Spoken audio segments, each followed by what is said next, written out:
Hey, hello everyone. I'm David Riggleman, Communications Director for the City of Las Vegas. Thanks for joining us for Access City Council. Coming up on this show, an outreach effort is launched to address a surge in COVID-19 cases in our Hispanic community. And later, you'll meet our new City Attorney, Brian Scott. He's here to talk about a city assistance program that'll help keep people in their homes. The councilwoman who represents Ward 3, of course, is Olivia Diaz. And we should say congratulations. You have been in office officially 1 year, correct? Yes, on July 3rd, my family was sending me text messages saying, happy first anniversary. And I was like, wow, I can't believe that it's been a year already. It has flown. And what a year to be on the city council. It's been a busy year, let me tell you.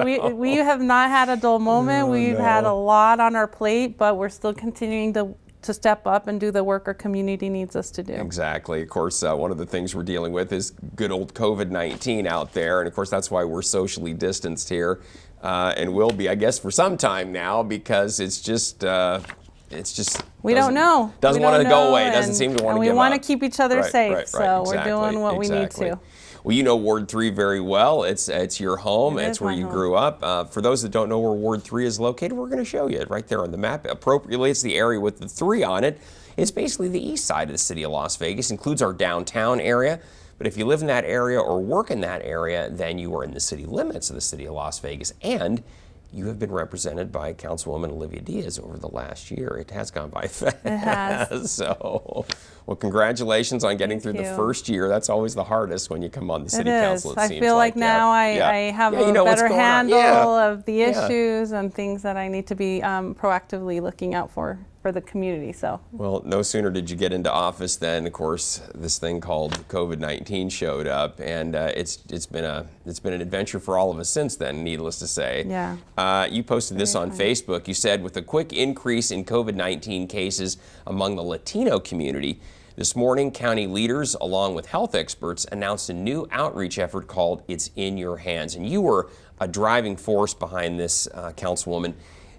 We've seen in our Latino community an unusually high number of positive cases compared to the size of the population. We have, David, and I think it's because we have hardworking folks who are trying to continue to go to their work. They're on the front lines of working grocery stores, working service industries, serving people in restaurants, doing a lot of cleaning jobs. You know, we're on a lot of front lines, and so and it's just to continue to reiterate what we've been hearing these last few months, that it's important we hand wash, it's important we maintain social distance, it's important we mask when we go to public places, and it's important to get tested and not to be afraid to go and seek the free testing that is available to the public. And so if folks need these kinds of information or resources, there's also going to be a resource icon where they can see what financial resources are there to support the families in these times, because a lot of families don't want to stop working, or head of households don't want to stop working because who's going to pay the rent and the food and everything else that continues to come month after month. We have to pay our bills. So the website is estaentusmanosnevada.com, and at that website they can find testing sites, they can find resources available to the community that's being built currently, and they can also find all the best practices of how to keep ourselves safe. Yeah, it's a good program, and I hope it'll start to help push that curve down. We did see the day after we did the press conference that many people went to the test sites. That's and great. I think that part of the mission is being addressed there, that then folks are feeling, oh, there are free test sites. We don't have to necessarily pay if we don't have health insurance. And so we just wanted to reinforce that point, that there are some public testing sites available to everyone, and you don't have to have insurance in order for you to be tested. Yeah, good safety message there. And speaking of safety, you and some of your colleagues on the City Council helped get out the word about not only fireworks safety, but the importance of celebrating the 4th of July in a responsible way because of COVID-19, social distancing, wearing a mask. Yeah, so, limiting the size of our gatherings for July 4th. So we really stressed to, make sure we complied with social distancing, even with our own family, because we all work in different places, see different people, and we don't want to put anyone in harm's way. So we just reinforced that. And we also saw the demonstration of how potent those fireworks can be, and we got to detonate a little bit of a firework Now, there. check this out. That's a watermelon. That's a Bang. watermelon. Those are illegal fireworks, needless to say, but that's how devastating How they can devastating be. it could be if it blows up in your hand. And so we just wanted to also emphasize how do we ensure that once the fireworks have gone off, how do we keep them off? And we have to always pour some water and keep them soaked in water for at least an hour, and not just throw them directly into the trash can, because that can cause a fire. And those spread really quickly to our homes if it's a trash can that sits adjacent to our houses. Absolutely. We had a busy 4th of July. Las Vegas Fire and Rescue responded to over 140 fires within the city. It's incredible. They We got to do a better job as a community. We do, and I know that my neighbors were reaching out about the fireworks going off a few weeks in advance of the holiday, and so I just hope that we're all keeping in mind that we need to be respectful. We're a 24/7-hour town, and people work different shifts, and so just because I'm up doesn't mean that someone else doesn't have to report to work. And those loud booms from some of the fireworks are pretty loud. They are.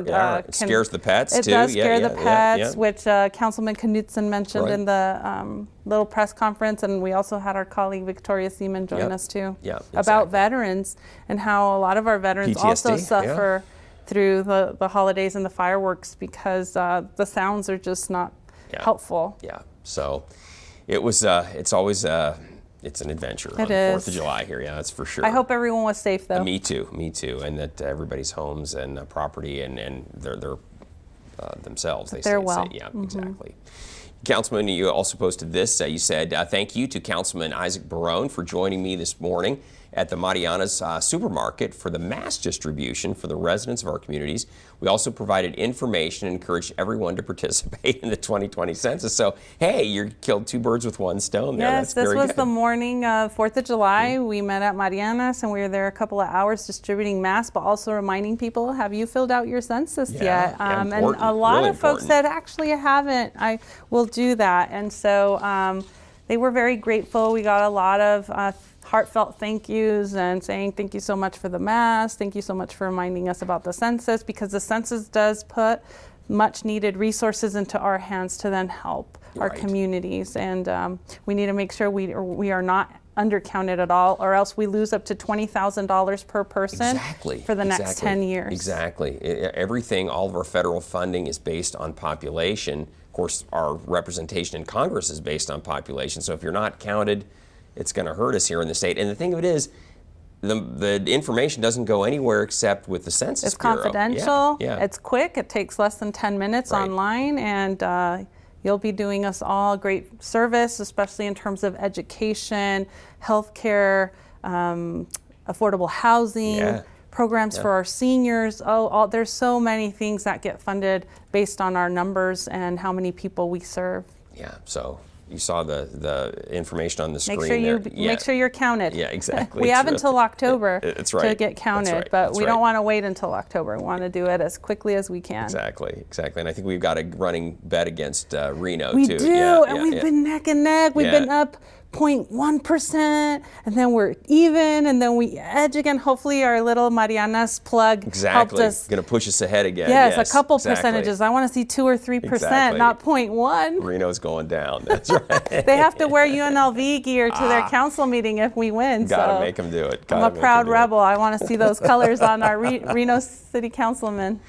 And then Councilwoman, also the Latino Network, La Bonita Markets, you donated 15 pallets of water to a whole group of nonprofits in the community, right? Yes, and these are the folks that are doing the work in the trenches every day, trying to keep our food insecure community members with food for their families. And we went across and supported Just One Project, Arriba Workers, El Shaddai Christian, St. Joseph's Catholic.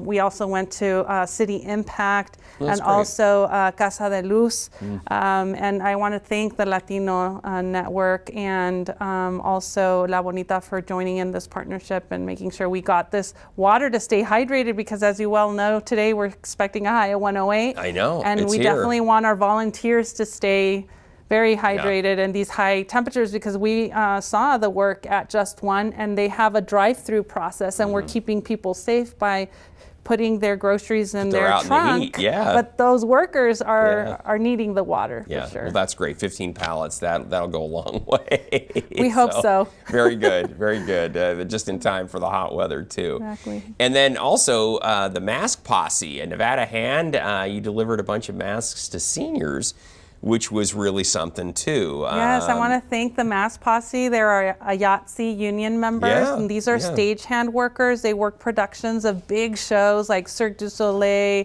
which my heart breaks about hearing about their bankruptcy, but they work all of the back behind the stage kind of jobs, and they're putting their hands to work, getting the materials donated. They're sewing the masks. They count them off, then they come and they donate them to us to put it in the hands of the most vulnerable. In this case, the elderly seniors that live at Nevada Hand. And they delivered, I think, their mask number 5,000 to us that day. So that's how many they had made. Maybe they're closer to 10 by now. That's awesome. That's really cool. great. So thank you, IATSE. Thank you, Nevada Hand. And I hope those seniors are enjoying their different colorful masks that were created by these awesome people. You know, it's funny, when this whole thing began, there was concern that we wouldn't have enough masks, but now the way the community has really stepped up, it seems like all across, not just Las Vegas, but across the state, people now, if you need a mask, somebody's going to be able to get you one. Yeah, for sure. So one place, the Land Chamber has offered for people to call into their office to schedule a mask pickup, or reach out to our office, and we're going to track one down for you. Yeah, absolutely, absolutely. I'm glad to do it. So, and then Councilwoman, want to tell everybody too, through COVID-19, so many people were so worried about going back to the doctor, going back to the dentist, kind of put a lot of that off. But you, Councilman Knudsen, you guys are both on the Health District Board, encouraged everyone with the help of the Las Vegas Medical District to get out there. It's safe to go see your doctor again. Most definitely is, David. I want to thank Councilman Knudsen, who represents the medical district in our city, for allowing me to join this campaign called Your Doctor is Waiting for You. Basically, it's stating just that even though COVID kind of threw some times of uncertainty our way, and we needed to kind of stay home to flatten the curve, to minimize the spread, I think it gave us time to reassess and evaluate how to keep patients safe, especially when they were coming in to be treated. And funny story is, I sprained my ankle a couple of weeks ago, and I needed to go to a quick care. Ended up going. They have it all under control. They make sure that everybody wears a mask upon arrival. Everyone is super friendly, super nice, super eager to treat you and make sure that your health and well-being is at the forefront of that visit. And so I highly encourage that if you had some appointments pending, go ahead and call those doctors, those specialty areas, and they're ready for you. They definitely want to see you and treat you and schedule anything that they need to make sure that you're healthy and well. Yeah, that was my experience. I went to the dentist, the eye doctor, both places. I felt very, very safe. They checked my temperature. They do. They ask you the questions about have you felt these things, and if you answered yes, it's like they were saying they were going to reschedule. And most of them have, either. And at the hospital system, I went to UMC the other day, and they also have an area where patients who have exhibited symptoms can go and wait to be seen as well. So they do have sometimes a way to have separate waiting areas, so that you have folks that may have it, and then you have folks who don't have a temperature and don't have any symptoms. So, well, it's good stuff, and everybody really has been great as far as making sure everything is safe, especially at a doctor's office. They understand disease and spread of disease better than anyone, and so they're going to take the extra steps. And you have to be healthy so that your immune system is not compromised. Exactly. It behooves us to make sure that we're taking the precautions we need to be in the best healthy situation. Yeah, absolutely. No question about it.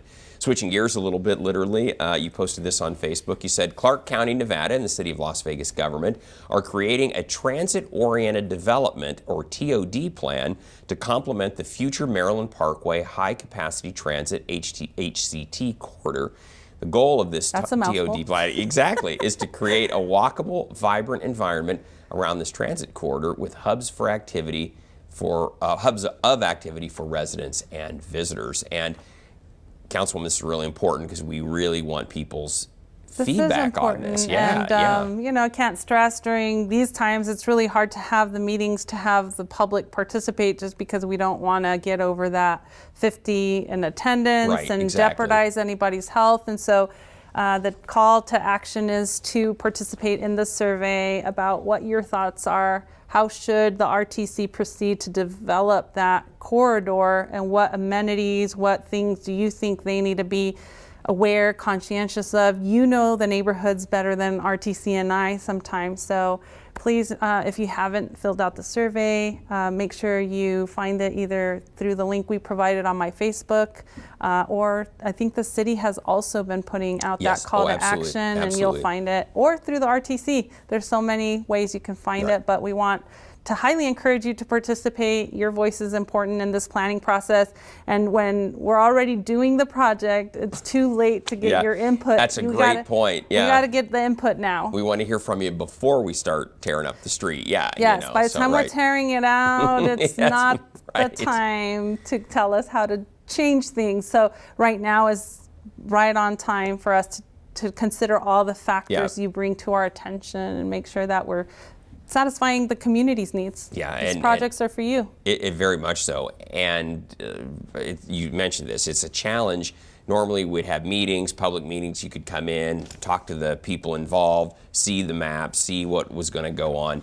Now we're having to do so much of that virtually, and it's a little tougher, but the information is still available. We'll really encourage you to take a look at it. We want to hear from you because, like you say, this is the time to speak up. If you wait, it's going to be And if you probably know too late. neighbors Yeah. that maybe aren't computer savvy, talk to them, and you know, you can maybe help them get their voice heard, and maybe you type in their feedback for the same project. Exactly. You know each other, and Right. you know, I know there's so many of you taking care of each other during these times, checking in on one another. This is another way we can help. Exactly right.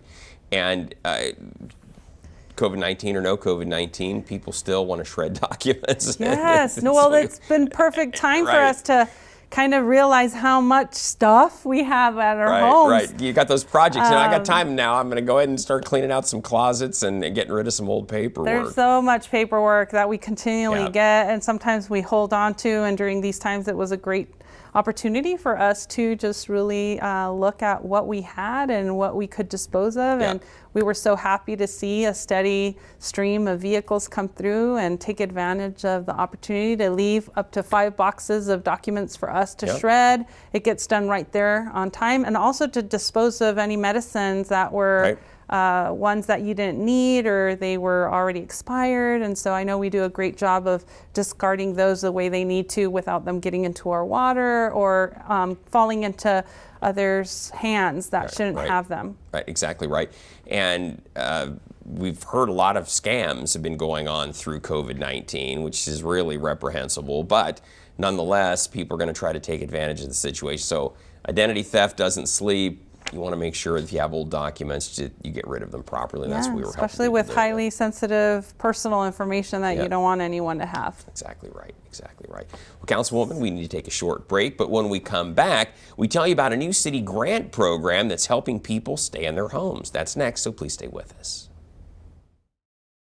Hey, you. Yeah, you. Getting that college education? What are you gonna do? Graduate and take some office job? Be like everybody else? Or will you dare do something different? Like, be a teacher. You could be my teacher. You got the skills. The smarts? Yes, you. You could be the teacher I never forget. That'd be cool. Does that corporate job even have recess? What are you gonna make of yourself? What are you gonna make of me?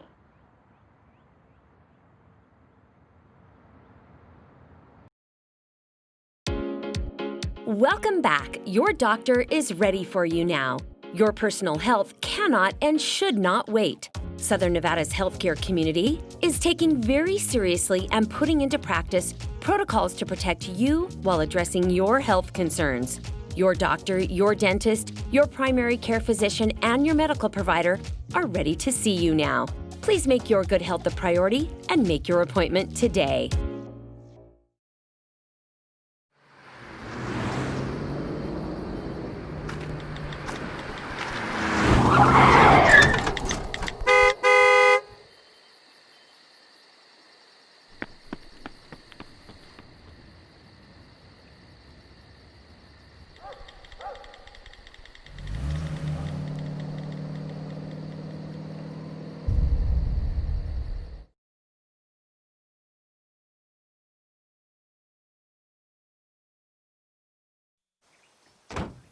When they test you, stand firm and move only when you hear the seatbelt click that says they're buckled in for the drive. Never give up till they buckle up.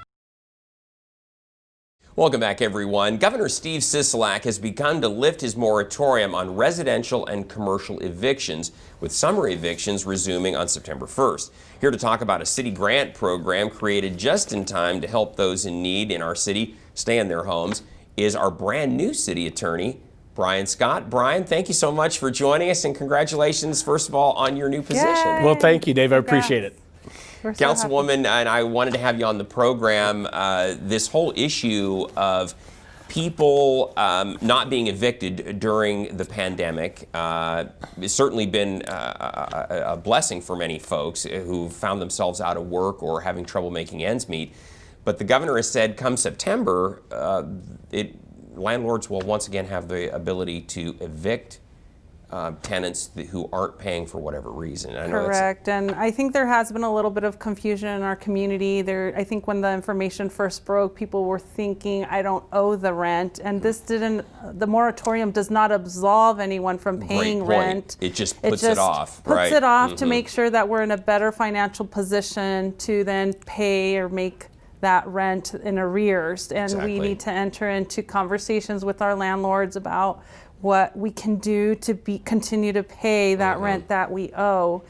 We stayed there. We need to make sure, that it's part of our contractual agreement that we entered into. And so if I live somewhere, I have to pay for living there, right, Brian? You're correct, Councilwoman. That's very correct. I call it a delay to pay program. Yeah. Brian, explain real quickly, kind of a thumbnail, what are the tenants' rights currently?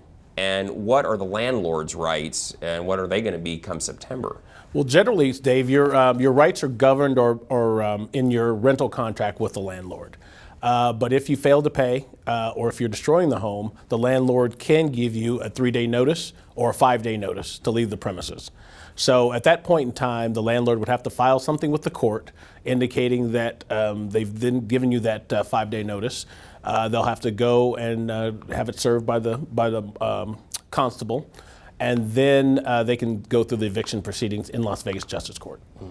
And Brian, now come September, right now, people can't be evicted based on the governor's directive. That's correct. Correct, but come September 1st, that changes, right? That's correct. The state's been really diligent about putting out information with regard to this eviction moratorium. They're going to have to, I guess the governor's going to be in stages allowing landlords to then start the eviction proceedings. And this goes in residential, commercial operations, as well as mobile home park. Yeah. And Councilwoman, I know that's going to be a concern, obviously, for people who are still having trouble making their ends meet. We got a little help here at the city, though, that we can offer up. Yes, we just opened up our housing assistance program that helps folks who are in arrears with rent or their mortgage payment stay in their spaces in their homes. And we've received a couple of thousand applications, I think even just within the first couple of days. The money is finite, though, and it's first come, first served. So we just want to highly encourage everyone to apply for this rental assistance program. And as their applications come in, that's the place they have. And we're so lucky to have this money, and we want to maintain our residents in their homes. And these are trying times for everyone, so we're just trying to make sure that people don't further feel the pressures of COVID-19 and being unemployed potentially, and maybe not knowing how they're going to make their next rents, their next month's rent. So this is a little bit of relief that we can give to you all. So make sure you find that application, you submit it ASAP. Yeah, exactly right, because as you said, there's only so much money, and it's going to go on a first come, first served basis. So Brian, switching back to you, Brian Scott, our city attorney, what advice would you have right now for people who are out there maybe having a hard time making ends meet? They owe money to their landlord, they owe money on their mortgage. What's some And advice? they're being threatened that they're going to be locked out Right, or they need to exactly. leave. And the biggest piece of advice, or the best piece of advice I could give, is to talk to your landlord or talk to your mortgage holder, because they're going to be the entity or the person that can actually help you set up a payment plan or things of that nature. So you can also contact the Attorney General's office if you have complaints with regard to a landlord. Like I said, the state's been very diligent about putting out information.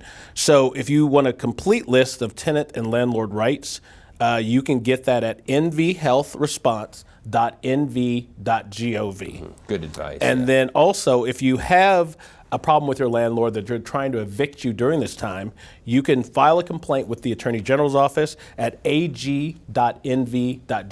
Yeah, and because again, Brian, as you're saying, during this moratorium, no one can be evicted. No. Come September, though, the evictions can start again, especially if you.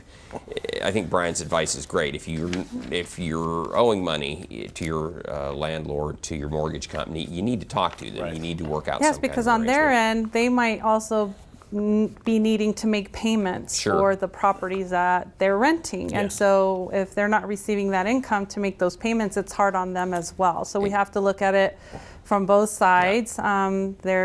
They might be in the same position we are sometimes as homeowners, Right, having exactly. to make our payments Shoot on on time. the other foot. Exactly And then right. I just wanted to reassure you that Legal Aid of Southern Nevada, Legal Aid Center is a great resource for people to go to, and it's also in Ward 3.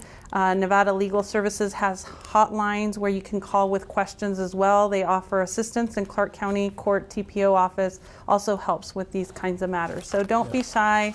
Reach out to these different organizations, nonprofits that help folks stay in their home, or at least get the information of what are my rights and how can I maybe delay being evicted, and so that I can maybe hopefully get our housing assistance and say, hey, I've applied Get at the back city on of my Las feet. Vegas. Yeah. Can you wait for me until I hear back from them? And so it's all about making sure we're taking proactive measures. Yes, that's correct. Well, Brian Scott, we want to thank you so much for Brian, being with us. we're so Congratulations. proud You're of welcome. you And for- one more resource, Yeah, fire Councilwoman. away, Just fire one away. more resource. If you're a senior, you can also contact the Southern Nevada Senior Law Project. Great and they advice. can help you as yeah, well. they're an excellent organization Yes. as well. Brian, thank you so much for being with us. You're Great welcome. job. Yes, thank you, Brian. Thank you for being having me here on. I today. Best appreciate of it. luck in your new job. You're already doing a great job. Thank you. So. Appreciate it, Dave. And Councilwoman, we want to tell everybody out there, hey, we always want to hear from you. So if there's something you'd like to share with Councilwoman Diaz, you can always find her on Facebook, Twitter, and even Instagram. And if you leave a comment, we may use one of your posts on our next coming show. You can also contact the Councilwoman just by picking up the phone, 702-229-4623, or send her an email. Her address is odiaz@lasvegasnevada.gov. And she or one of her great staff will get right back to you on that. So great work. We'll have you back here in 6 weeks with another update from Ward 3. Yes. And I can hardly wait to see what the world has in store for us over the next We take it 6 weeks I at a know. time, right, Exactly, David? Exactly right. Yeah. Great work, and we'll see you next time. And folks, please don't miss our next show beginning on July 23rd with Ward 2 City Councilwoman Victoria Seaman. You can now catch all of our KCLV shows on Apple TV, Roku, and Amazon Fire. And don't forget, you can watch us live on the internet at kclv.tv. Thanks for watching, everyone. We'll see you next time around. Please stay safe.